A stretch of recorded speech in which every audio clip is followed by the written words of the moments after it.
Puji Tuhan. Baik, Bapak Ibu Saudara sekalian, bersama-sama kita membuka kitab kita dari kitab Mazmur 119 ayat yang ke-71.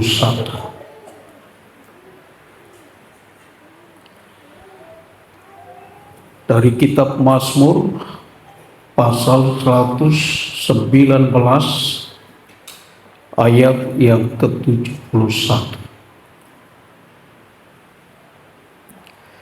Kita akan bersama-sama baca ayat ini dalam hitungan yang ketiga. 1, 2, 3, ya. Bahwa aku tertindas itu baik bagiku, supaya aku belajar ketetapan-ketetapan. Puji Tuhan. Puji Tuhan.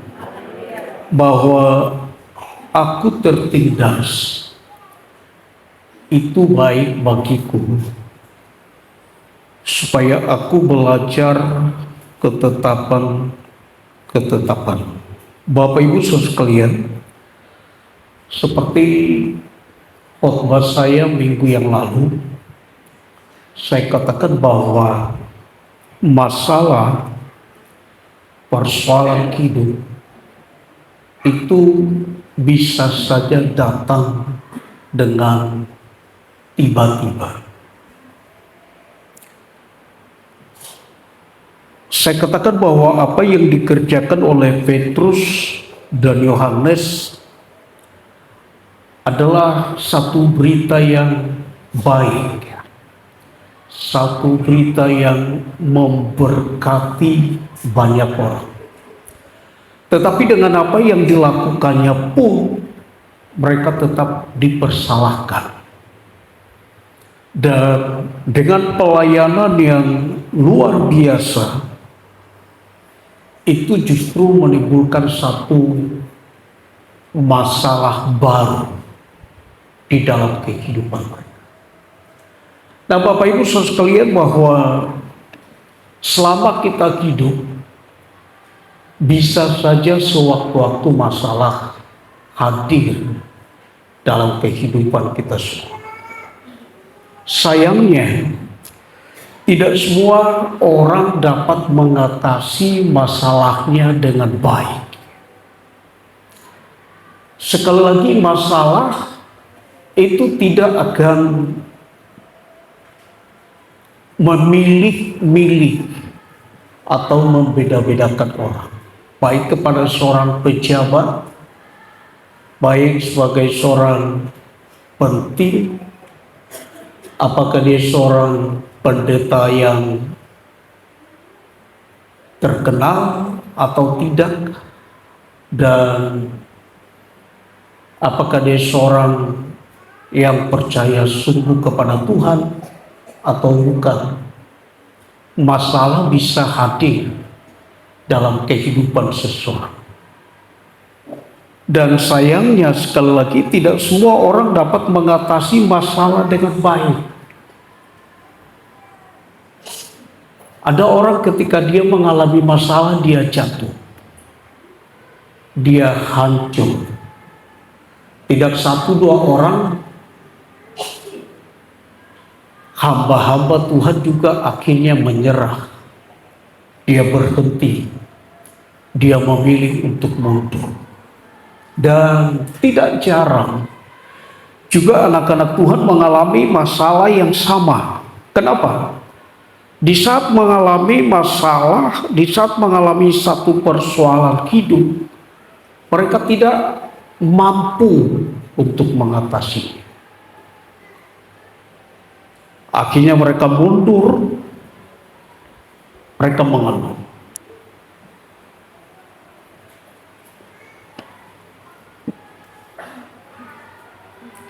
Tetapi di satu sisi, kalau kita memahami kebenaran firman Tuhan, maka sesungguhnya masalah persoalan hidup itu bisa menjadi alatnya Tuhan untuk menjadikan kita menjadi lebih baik.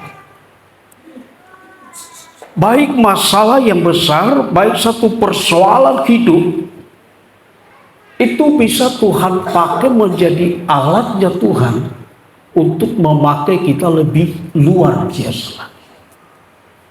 Haleluya. Suatu saat ada seorang anak, dia datang kepada bapaknya. Dia mengeluh. Dia menunjukkan satu wajah yang begitu lelah. Dia stres. Lalu bapaknya bertanya, kenapa? Si anak kemudian berkata, Pak, aku sudah mencoba. Semua usaha saya sudah lakukan. Semua usaha saya sudah kerjakan. Tetapi sampai sekarang, saya tidak berhasil. Setiap usaha yang aku coba mulai, itu selalu diakhiri dengan masalah-masalah yang besar. Sampai akhirnya saya harus menyerah.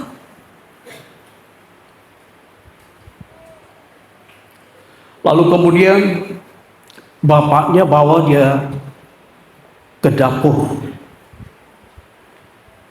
Bapak ini mau menghidupkan 3 kompor gas.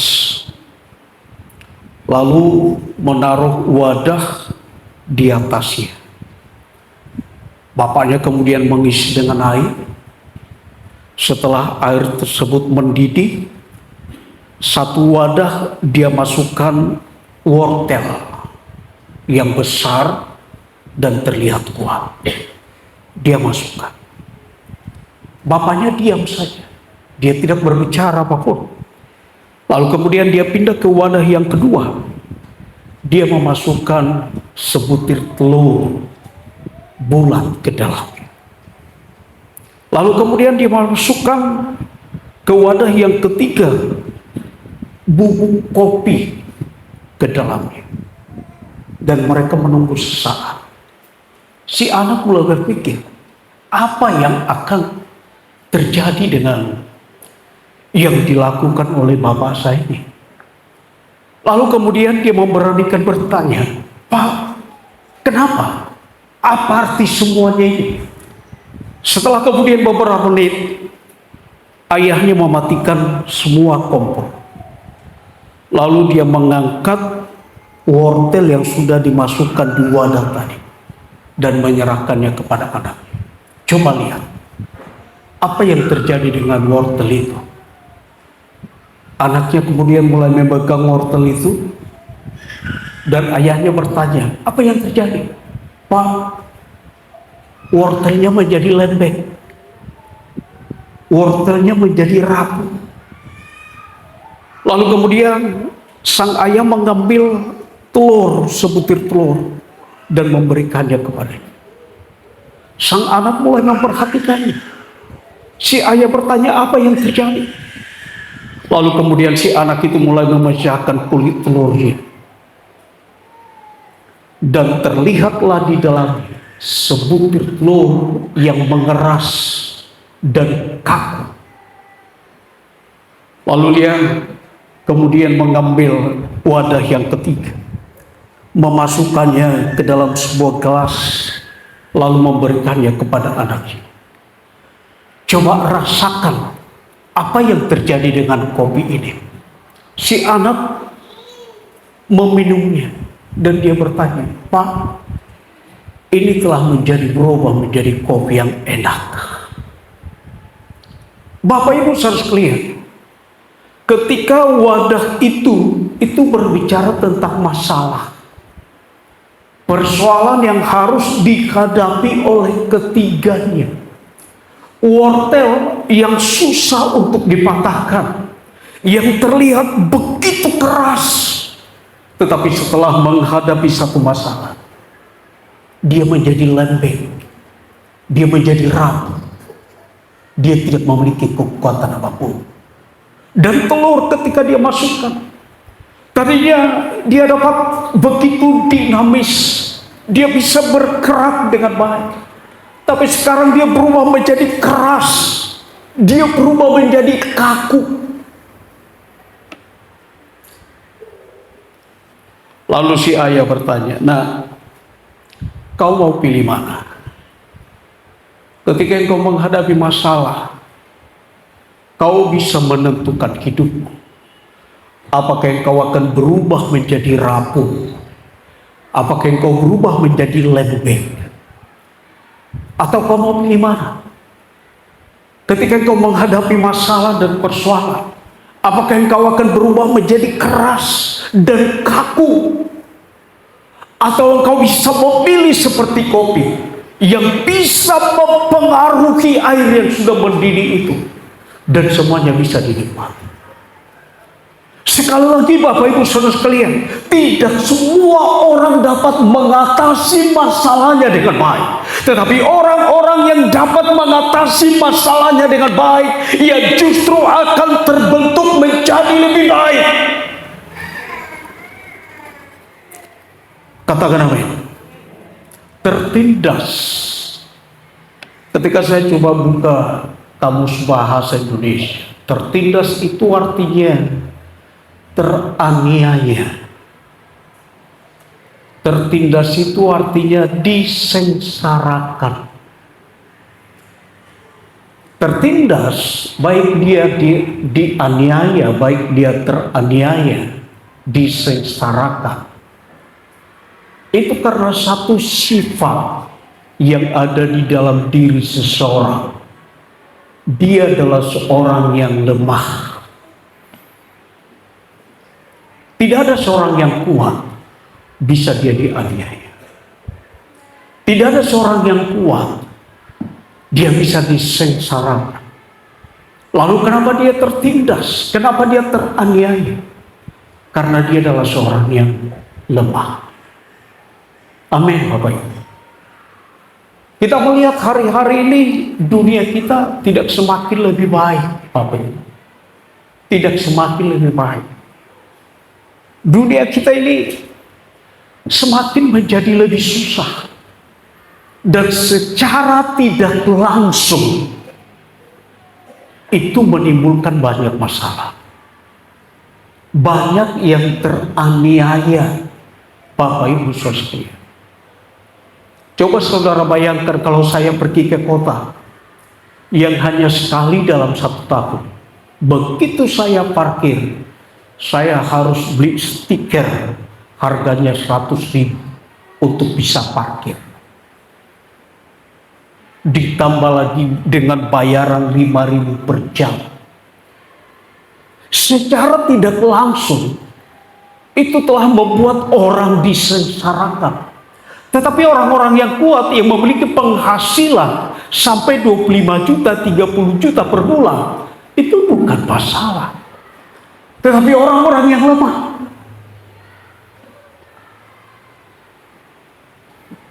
jadi begitu banyak tercipta masalah-masalah. Tetapi sekali lagi, anak Tuhan tidak perlu takut. Haleluya. Coba kita lihat ayat ini, Yeremia pasal 17 ayat 5 sampai ayat yang ke-7.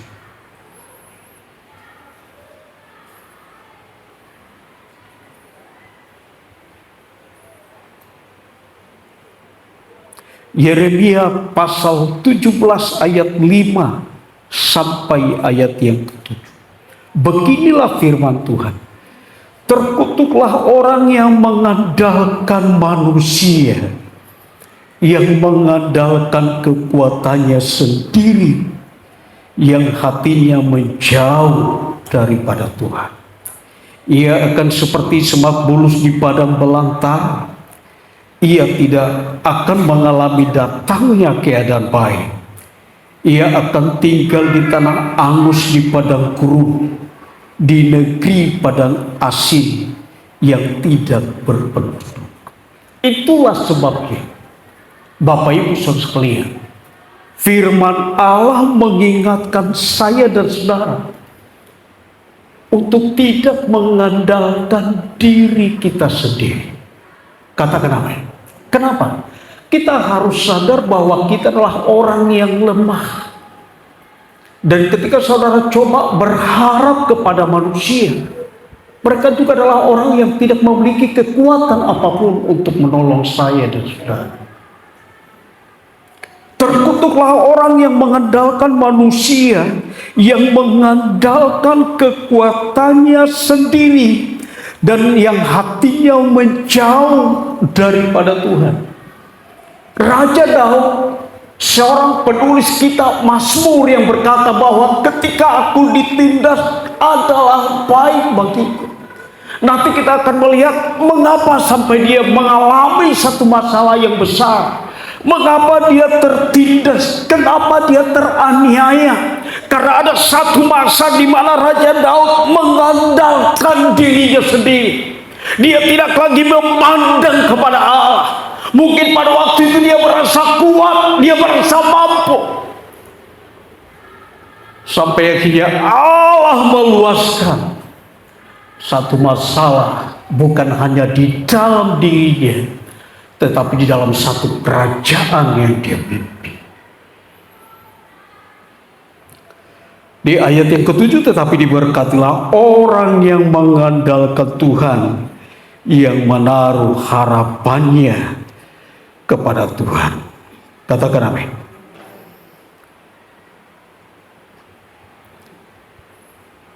Coba kita melihat kitab Mazmur 119 ayat 73. Maaf, ayat 67.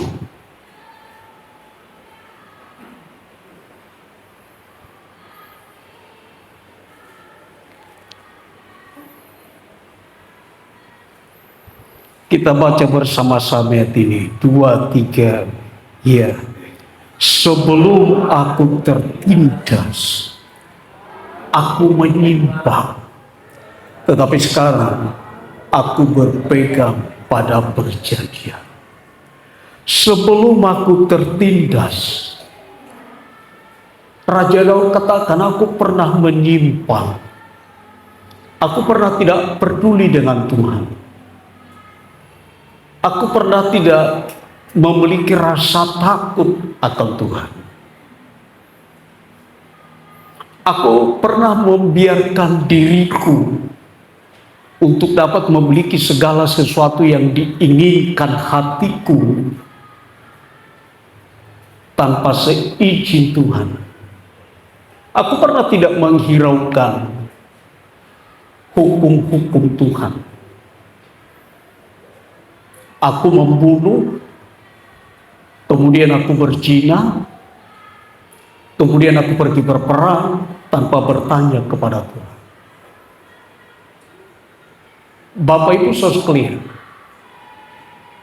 seringkali kita tidak menyadari bahwa apa yang terjadi hari ini itu diakibatkan masa-masa lalu kita. Kita tidak bertanya dengan Tuhan, kita tidak mau tahu dengan Tuhan, kita tidak peduli dengan Tuhan. Dan banyak orang yang justru hanyut di dalamnya, tidak menyadari betapa dia perlu untuk berbalik kepada Tuhan. Haleluya. Sebelum aku tertindas, aku menyimpang, aku melanggar hukum-hukum Allah. Aku tidak memperdulikan Tuhan. Tetapi coba kita lihat kembali di ayat 71. Ayat pembacaan kita tadi. Kita baca bersama-sama 2, 3 ya. Bahwa aku tertindas itu baik bagi, supaya aku belajar ketetapan. Katakan apa? Tidak ada hal yang menyenangkan dengan seseorang ketika dia dianiaya, Bapak. Tidak ada satu perkara yang membanggakan ketika Raja Daud pergi berperang dan dia kalah. Tidak. Tidak ada satu perkara yang istimewa ketika kemudian dibenci oleh anak-anaknya sendiri. Dia dikudeta, anak-anaknya ingin merebut tahta kekuasaan. Tidak ada hal yang menyenangkan ketika sahabat-sahabat kita pergi menjauh dari kita. Tetapi Raja Daud berkata bahwa aku tertindas itu baik. Kenapa? Sebab ketika dia ditindas, dia ingin belajar ketetapan Tuhan. Dia ingin berbalik kepada ketetapan Allah. Dia disadarkan kembali bahwa dia memerlukan Tuhan di dalam hidupnya. Dia belajar untuk merendahkan diri di hadapan Tuhan. Hanya satu cara bagaimana seseorang bisa keluar dari masalah ini. Dia harus mulai belajar siapa dirinya sendiri. Dan dia harus mulai belajar siapa Allah yang dia sembah. Haleluya. Daud mulai belajar akan ketetapan Allah. Dia belajar hukum-hukum Allah. Dan dia ketika memahami kebenaran firman Tuhan, apa yang dahulu dilakukannya, sesuatu yang tidak berkenan di hadapan Tuhan, dia memilih untuk bersujud dan mohon ampun kepada Allah. Haleluya. Itu yang menjadikan ada sebuah pengakuan dari mulut bibir Raja Daud. Ketika aku tertindas, itu baik bagi saya. Kenapa? Di sana aku diingatkan kembali kalau aku perlu hidup sesuai dengan jalan-jalannya Tuhan. Haleluya. Di sana kemudian dia mengenal siapa dirinya.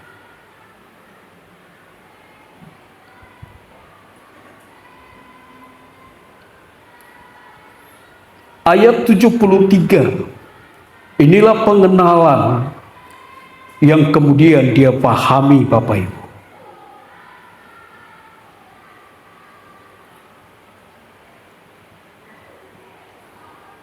Ayat 73 kita baca bersama-sama 2-3 ya. Tanganmu telah menjadikan aku dan membentuk aku. Berilah aku pengertian supaya aku dapat belajar perintah-perintahmu. Katakan amin. Tanganmu telah menjadikan aku dan membentuk aku.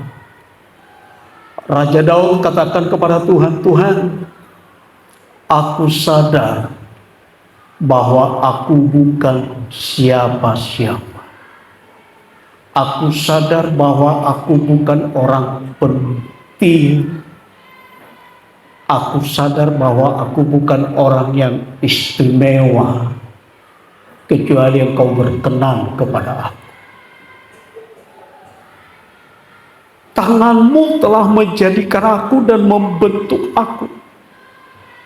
Kalau itu Engkau tidak lakukan, aku tidak ada hari ini Tuhan.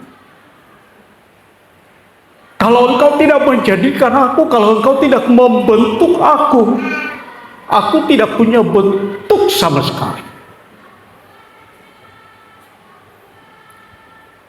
Kalau bukan Tuhan yang telah menjadikan saya dan saudara, maka hari ini kita tidak ada duduk untuk beribadah kepada Tuhan. Amin, saudara. Kalau bukan Tuhan yang membentuk saya dan saudara, maka kita tidak memiliki bentuk apapun. Tangan Tuhanlah yang telah membentuk hidup kita semua, sehingga kita menjadi seperti yang ada hari ini. Haleluya. Haleluya. Bersyukur Tuhan tidak salah membentuk saya dan saudara. Katakan amin. Kalau lubang hidungnya terbentuk dibuat ke atas, Bapak Ibu, datang hujan kita tidak bisa pegang payung. Kita sibuk menutup hidung kita, jangan sampai masuk air. Jadi dia sudah membentuk kita dengan begitu baik. Apa yang Raja Daud mau katakan, Tuhan, kalau Engkau tidak menjadikan aku, ternyata aku tidak ada hari ini. Aku tidak akan berdiri sebagai seorang raja. Aku tidak akan pernah berdiri sebagai seorang pemenang. Aku tidak akan pernah melakukan apapun kalau Engkau tidak menjadikan aku. Dan kalau Engkau tidak membentuk aku, maka hidupku akan menjadi kacau. Haleluya. Raja Daud kemudian ketika dia belajar tentang hukum-hukum Allah, dia dapat memahami bahwa ketika dia ada, itu hanya kemurahan Tuhan. Katakan amin. Nah, kalau Tuhan yang sudah membentuk saya dan saudara, kalau Tuhan yang sudah menjadikan kita semua, apa mungkin dia akan mengizinkan masalah untuk mencelakakan kita?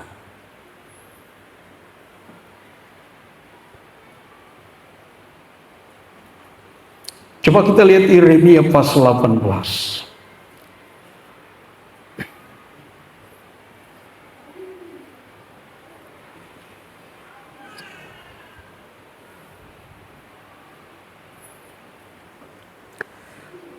Yeremia pasal 18 ayat pertama mulai saya akan bacakan ayat ini. Firman yang datang dari Tuhan kepada Yeremia bunyinya, pergilah dengan segera ke rumah tukang periuk.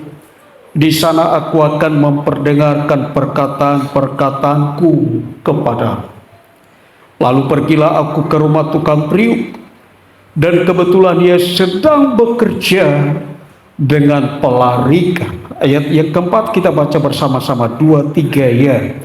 Apabila bejana yang sedang dibuatnya dari tanah liat di tangannya itu rusak, maka tukang periuk itu mengerjakannya kembali menjadi bejana lain menurut apa yang baik pada pemandangannya. Katakan amin. Seorang tukang periuk, firman Tuhan katakan, ketika dia mengerjakan sesuatu, dia membentuk sesuatu, dan kalau apa yang dikerjakannya itu rusak, maka tanah liat tersebut tidak akan dibuangnya, Bapak Ibu. Tanah tersebut tidak akan disia-siakannya. Tanah tersebut tidak akan diizinkan terlantar begitu saja. Tetapi apa yang akan dilakukannya? Dia akan diproses kembali. Katakan amin.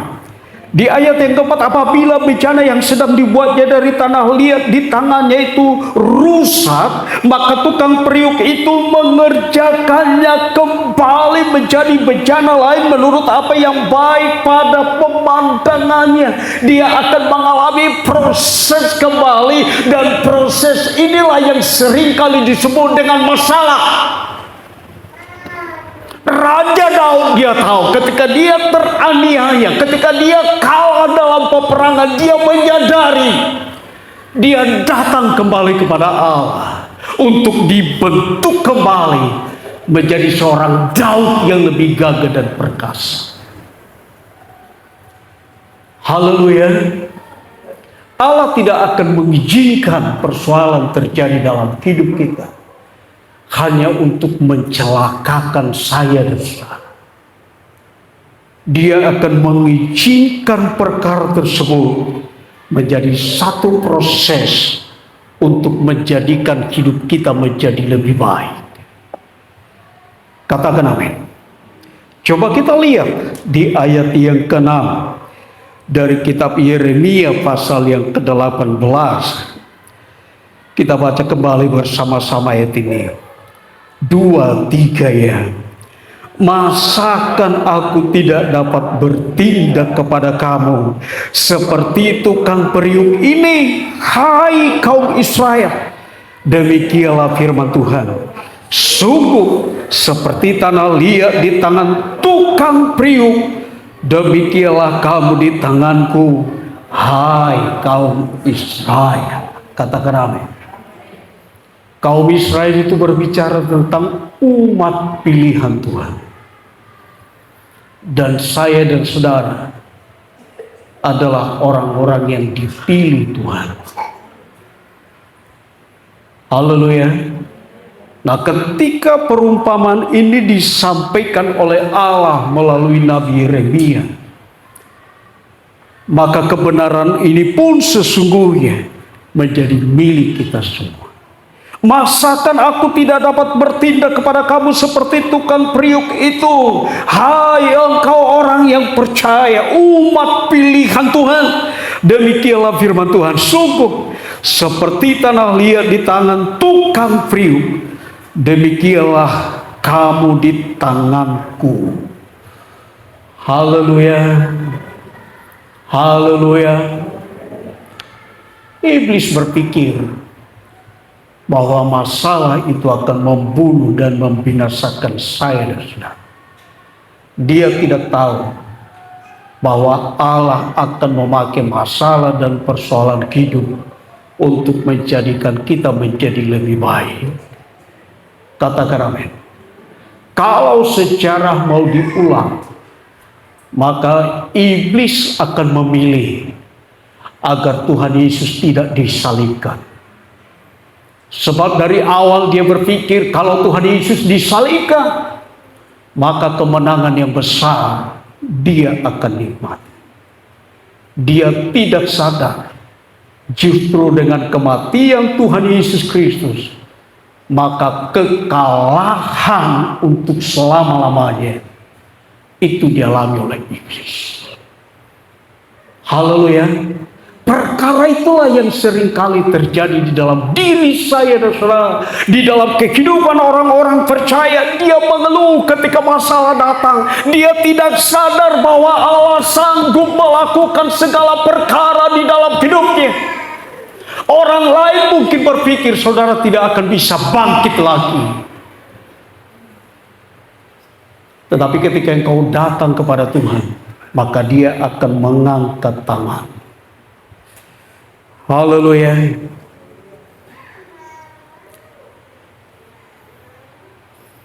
Maka dengan ini Bapak Ibu Saudara sekalian, saya ingin memberitahukan 3 hal penting. Yang pertama, jangan pernah menyombongkan diri. Sebab hidup kita tidak ada apa-apanya kalau bukan karena Tuhan. Haleluya. Kita semua sama Bapak Ibu. Kalau Tuhanlah yang menjadikanku dan membentuk hidupku, maka aku pun melihat saudara sebagai orang-orang yang telah dijadikan dan dibentuk oleh Tuhan. Kita tidak bisa menyombongkan diri terhadap satu dengan yang lain, karena kita semua adalah miliknya Tuhan. Haleluya. Ketika temanmu ada dalam masalah, dukung dia, berikan dia semangat. Jangan engkau menghakimi satu dengan yang lain. Sebab jangan-jangan Tuhan sedang menjadikan masalah tersebut menjadi satu alat untuk membentuk hidup. Katakan amin. Dan yang kedua, jangan engkau pernah melepaskan dirimu dari Tuhan. Sebab kalau tanpa Tuhan, hidup kita tidak memiliki apapun. Raja Daud pernah dia berpikir dengan kekuatan perang yang dia miliki, dia bisa maju dan dia akan mengalami kemenangan. Tetapi bangsa yang kecil pun, dia tidak sanggup untuk mengalahkannya.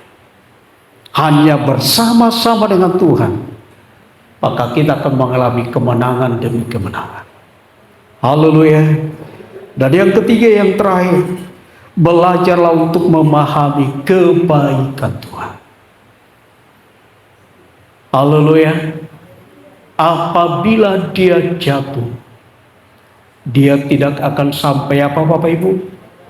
Dia tidak akan sampai tergeletak. Kenapa? Sebab tangan Tuhan yang kuat, dia akan menopang. Itu berbicara tentang kebaikan Tuhan. Saya dan saudara menjadi seorang yang tidak layak, tetapi di mata Tuhan, kesetiaannya tidak sanggup untuk dikalahkan oleh ketidaksetiaan saya dan saudara. Nah, ketika kita mengalami satu masalah, mari ingat Tuhan. Belajar hukum-hukum Allah. Tidak ada yang menyenangkan dengan satu aniaya. Tetapi ketika kita memahami hukum-hukum Allah, maka di sana kita akan melihat bahwa aniaya dan persoalan hidup pun bisa dipakai Tuhan untuk menjadikan kita menjadi lebih baik.